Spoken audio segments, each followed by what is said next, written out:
தலைவர் என்ன சொல்றாரோ அதை கட்டளையோடு கட்டுப்பாட்டோடு களத்துல இறங்கி செஞ்சு காட்டுவது. கழகத்துடைய இளைஞர் அணிக்கோ இது ரெண்டு தான் மிக மிக முக்கியமான பலம், முக்கியமான ஸ்ட்ரென்த். மாநிலம், மாவட்டம், ஒன்றியம் முதல் பூத் வரைக்கும் இன்னைக்கு நிர்வாகிகள் கொண்ட ஒரு வலுவான அமைப்பு பலம் நம்முடைய இளைஞர் அணிக்கு உண்டு.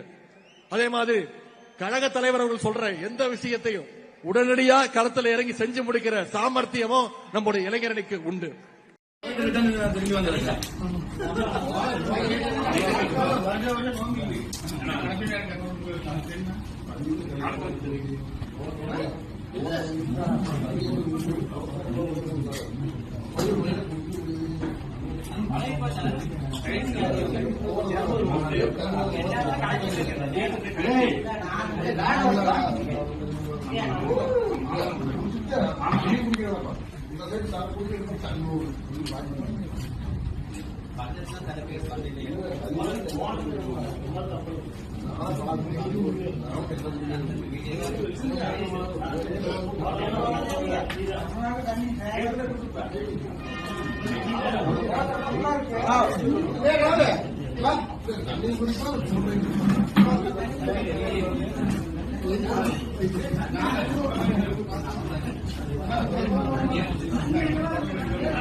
லைட்